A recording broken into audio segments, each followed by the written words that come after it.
Vidas levadas pela sombra. O que está acontecendo nessa cidade? Desde que eu era criança, havia algo que sempre me fascinava, algo que talvez nem todos entendam. Eu tinha uma atração inexplicável por lugares esquecidos, por cidades pequenas e isoladas, onde o tempo parecia ter parado e as histórias antigas nunca morriam.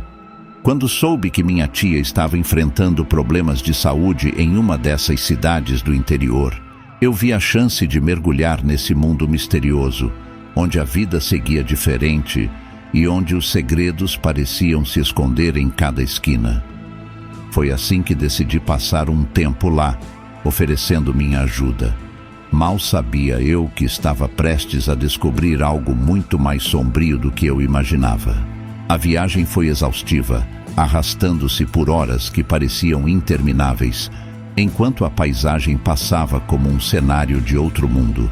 Vastidões de campos desolados e montanhas sombrias se erguiam no horizonte, desaparecendo em um vazio sem fim. Cheguei ao entardecer, mas a luz parecia distorcida, pesada, como se o próprio ar estivesse impregnado de algo inquietante.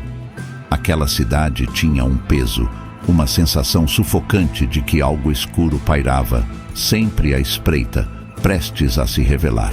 Não era só o cenário desolado, havia algo nas sombras, como se o próprio ambiente guardasse um segredo sombrio, esperando o momento certo para se revelar.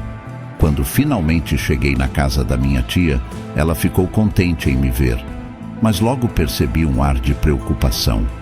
Parecia haver algo que ela estava relutante em contar. Na primeira noite, enquanto estávamos jantando, ela começou a falar sobre uma lenda que circulava pela cidade. Algo que, segundo ela, ninguém gostava de discutir. Minha curiosidade foi imediata e pedi para ela me contar tudo.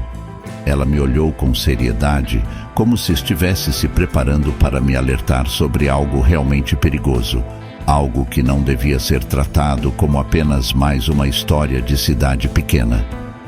Com a voz baixa, quase num sussurro, ela me contou que os moradores evitavam sair de casa em noites de lua cheia, e que isso não era só superstição, mas uma tradição que passava de geração em geração. Segundo ela, nessas noites, aparecia uma figura que todos temiam: o Homem da Sombra. Uma entidade enigmática e sombria, que ninguém conseguia descrever com exatidão, pois raramente alguém ousava olhar diretamente para ele. Contudo, todos concordavam em alguns detalhes. Ele era alto, com uma presença magra e esquelética, sempre envolto em um manto escuro.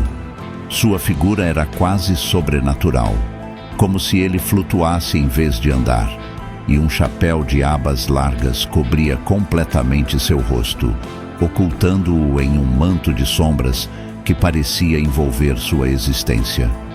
Minha tia explicou que aqueles que cruzassem o caminho do Homem da Sombra nunca mais seriam vistos.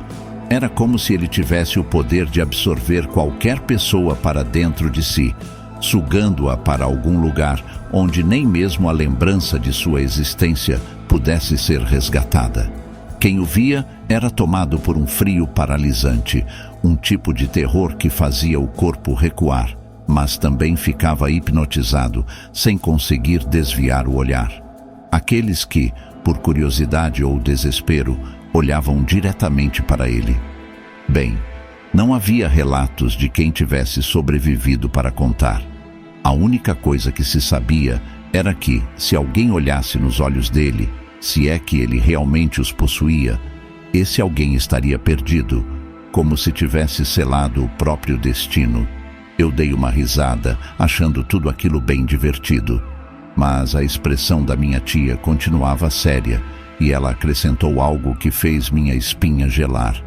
Disse que, na última vez que alguém viu o Homem da Sombra, a pessoa desapareceu. Não havia sido encontrado nenhum único traço. Era como se tivesse se desfeito no ar. Aquela história mexeu comigo de um jeito estranho, me deixando com uma sensação de inquietude difícil de ignorar. Enquanto minha tia contava, Tentei manter a calma e me convencer de que tudo aquilo não passava de uma superstição local, uma lenda inventada para assustar, especialmente as crianças.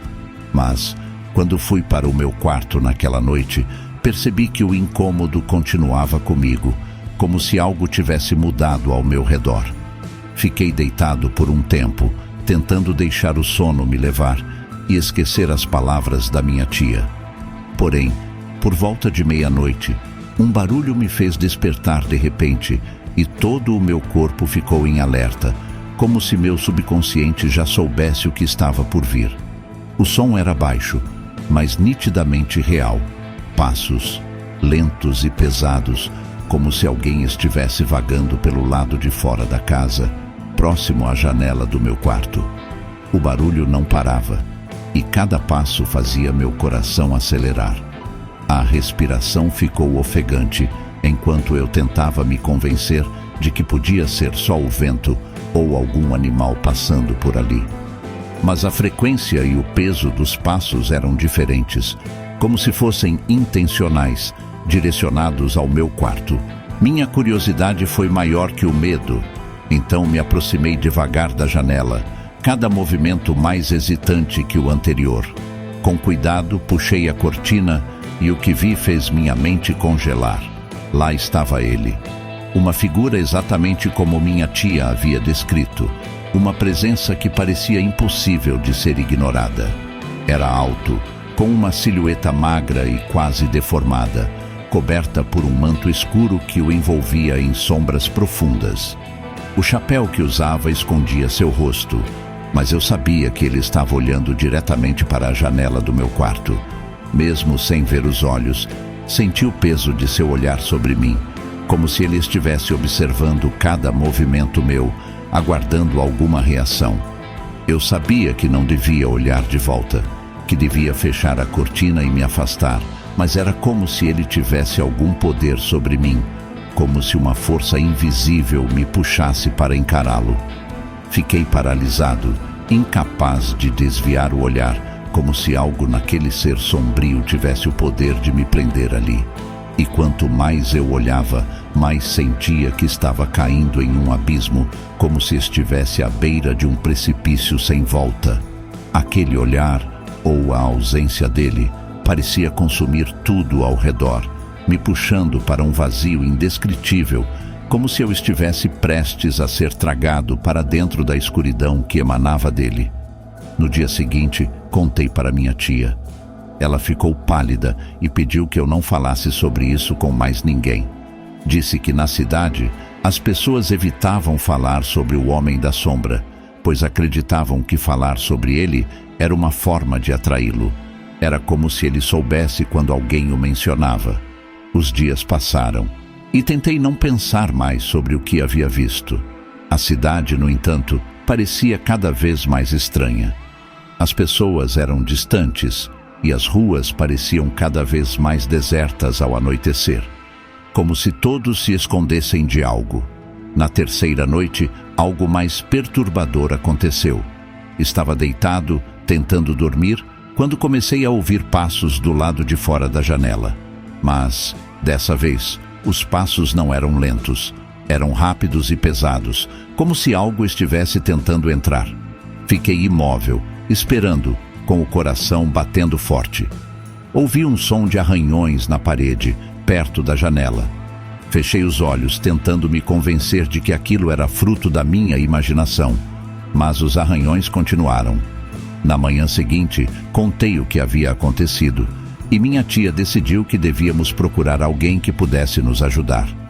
Foi então que ela mencionou Donato, um morador antigo que vivia numa colina isolada. Ela disse que ele sabia muito sobre o Homem da Sombra e talvez pudesse me explicar o que estava acontecendo. Quando chegamos à casa de Donato, ele nos recebeu com desconfiança. Mas quando contei o que havia visto e ouvido, seu olhar mudou. Ele parecia saber exatamente do que eu estava falando. Donato nos convidou a entrar e começou a falar com uma voz grave e sombria.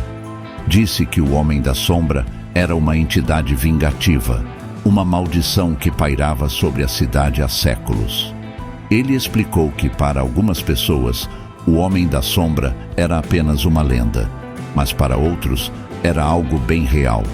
E ele só aparecia para aqueles que eram curiosos demais, para aqueles que desafiavam o desconhecido. Perguntei como eu poderia me livrar dele, e Donato disse que, para isso, eu teria que seguir regras muito rígidas. A primeira regra era nunca cruzar os olhos com ele. A segunda era nunca responder se ele chamasse pelo meu nome. Donato explicou que o Homem da Sombra conseguia invocar as pessoas através do som, usando a voz de alguém que elas conhecessem. Ele me alertou para não me deixar enganar. Voltei para casa com o coração pesado. Aquela noite parecia ter uma atmosfera diferente e me senti inseguro dentro da própria casa. Mesmo com todas as janelas e portas trancadas, sentia que não estava sozinho. E, por volta de meia-noite, o barulho dos passos começou de novo. Dessa vez, pareciam vir de todos os lados, como se o Homem da Sombra estivesse cercando a casa. Tentei ignorar, mas a curiosidade me venceu. Abri um pequeno vão na cortina, só para espiar, e vi a figura parada na entrada do quintal. O pior foi que dessa vez ele estava mais perto do que nunca e parecia diferente. Ele sussurrava meu nome. Era a voz da minha mãe, mas eu sabia que não podia ser ela. Fiquei imóvel, tentando não responder, mas a voz ficava cada vez mais forte. Rafael, Rafael. Tentei me lembrar do que Donato havia dito. Não responder, não olhar diretamente para ele. E então ele parou de sussurrar. O silêncio foi mais aterrorizante do que o próprio chamado. Na manhã seguinte, eu estava decidido a deixar a cidade. Sabia que algo havia se grudado em mim e que, se ficasse ali, as coisas só iriam piorar. Enquanto arrumava minhas coisas, minha tia tentou me convencer a ficar, mas ela também sabia que era melhor eu partir. No caminho para a rodoviária, não pude deixar de olhar uma última vez para aquela cidade. As ruas desertas, o vento assobiando nas árvores, tudo parecia ter um tom de despedida. Cheguei à rodoviária e, enquanto esperava o ônibus, senti um calafrio. Olhei ao redor e não vi ninguém, mas, por algum motivo, tive a sensação de que o Homem da Sombra ainda estava me observando, esperando que eu cometesse um erro. Durante a viagem de volta, minha mente estava tomada pelos acontecimentos. Aquela figura, o sussurro da minha mãe, os passos na janela. Tudo isso continuava ressoando. Não consegui dormir nem por um segundo. Quando finalmente cheguei em casa, senti um misto de alívio e medo. Achava que estava seguro, mas ainda carregava uma sensação estranha, como se algo ainda estivesse comigo. Nas noites seguintes, o medo não desapareceu completamente. Às vezes, no meio da madrugada, acordava com o som de passos, embora soubesse que ninguém estava ali. Em outras, era como se eu ouvisse a voz da minha mãe sussurrando meu nome novamente. Ainda hoje, anos depois, tento ignorar essas sensações, mas toda vez que penso na cidade da minha tia, uma coisa é certa: nunca mais voltei e espero nunca mais ter que voltar. Até hoje, evito contar essa história em detalhes.